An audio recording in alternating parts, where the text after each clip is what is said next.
Well, just my luck. A week that I would have crushed it last week, we didn't have an episode, so I'm back here for the confidence picks, otherwise known as the week Aaron clinches it, because there just simply are not enough, I think, variance games for me to catch up. Can you see I'm already making excuses? Hi, my name is Steve Dace, and I'm going to lose.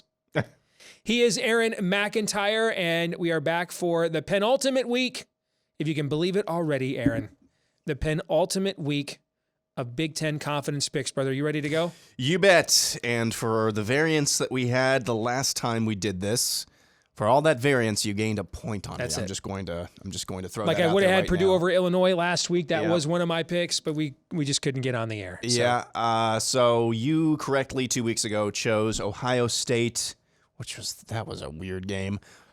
Michigan, you missed on your 5-pointer. Illinois over Michigan State. I told you, man. I had a weird feeling about that game. Yeah, your weird vibe came through. Not enough to actually pick Michigan State, but I did have a weird feeling about that game. Penn State you got, Minnesota you got, Wisconsin you got, and Purdue you missed on. I got Ohio State, Michigan, Penn State, missed on Purdue on my 4 spot. Got Minnesota, missed on Maryland and Illinois, which means I lead by 11 points going into the penultimate, as you said, week of the season. So let's begin. My 7-point game this week is Ohio State over Maryland. You already checked out the weather forecast. It's looking fairly balmy for mid-November out there, and Maryland is essentially going to play Ohio State style with lesser players. Good luck. My 6-point game is Penn State over Rutgers, as Penn State is quietly, sneakily making a potential run for the Rose Bowl here if the Big Ten gets 2 teams into the college football playoffs. At the very least, now they're in the top 12 of the rankings and could be in a New Year's Six Bowl. My 5-point game this week is a big spot. I'm going with Michigan State over Indiana. I think Indiana is tapped out. You're probably looking at the end of the Tom Allen era. Michigan State knows it has to get bowl eligibility this week because it's at Penn State next week. And so I think Sparty has a big effort here on Saturday. My 4-point game is Michigan over Illinois. This is more about my respect for Illinois compared to some of the other opponents that the other teams are playing than fear that Michigan could lose. In many respects, this is kind of like Ohio State and Maryland. Illinois is going to want to play a style very similar to Michigan's, just with lesser recruits. But I do think Illinois is better than the other 3 teams, and so I gave them more respect here in the confidence pick.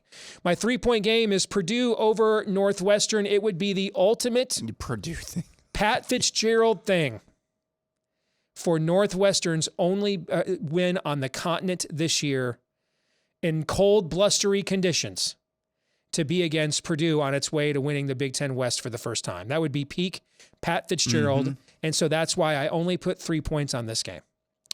My 2-point game is Wisconsin over Nebraska, just because I'm wrong about Nebraska like every week. Like I can't see them scoring other than a safety against Wisconsin's defense. Given the state of the offense that I just saw, if Casey Thompson doesn't play, which means they probably win the game outright. And then my 1-point game, I think Minnesota at home. PJ Fleck has checked a lot of boxes since taking over for Jerry Kill there at Minnesota. Actually, for Tracy Claeys, Tracy Claeys, yeah. But this is the one box he has yet to check, right? He hasn't beaten Iowa yet, right? Correct. I think he finally gets off the schneid. Minnesota's in the spot now that Iowa was in last week. They've got the big rival at home with a chance to make a statement, and I think this week they do, and I'm so confident in it, I put 1 point on it. I don't blame you. Iowa's offense against any defense with a pulse is iffy at the very best. I'm with you. Ohio State over Maryland. I don't know what the over-under on that game is, but Maryland's been, after clinching bowl eligibility like we talked about on Bigger Ten earlier than any season in their program history. I think that was the stat, correct? They have been listless since then. I've got Michigan over Illinois at the 6th spot because I've seen this with Michigan. Not that I disrespect Illinois, but I've seen this with Michigan playing similar styles. They're just going to road grade you, run you over. So I've got that at the 6-point spot. Penn State over Rutgers. I think this could be a little more challenging game than it looks on paper. Rutgers plays everybody tough, although it's a difficult season for them. I still got Penn State winning fairly comfortably, though. Purdue over Northwestern at the 4 spot.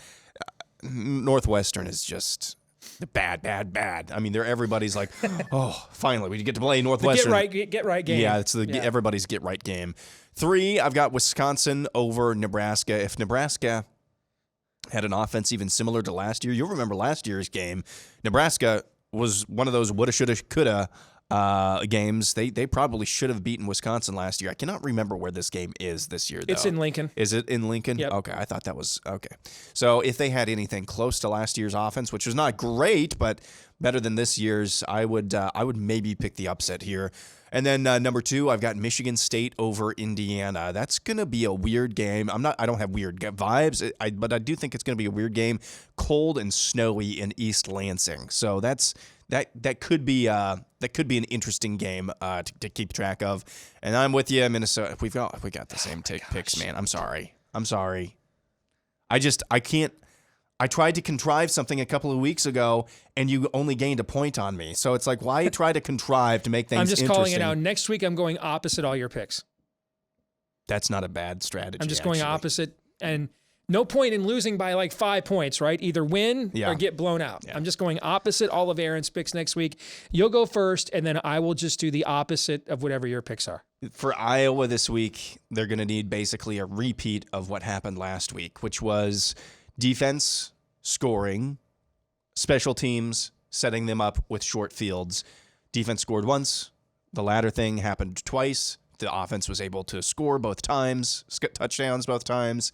The same thing is going to have to happen this week because Iowa, I don't know, I think the last time they had a drive down the field was probably the Northwestern game, and the time before that was Rutgers. So I can think of 2 games this year where Iowa's offense has actually driven the ball on an actual drive, more than 65 yards, something like that. I don't think they do that. Minnesota's got a great defense. You said a high of 19 in that game? I have 19. What's the total on that? If it's anything over like 28, I might go under. It opened at 32. It opened at 32. Yeah, it's gone up to 33 now. Wow. A lot of action on the over there.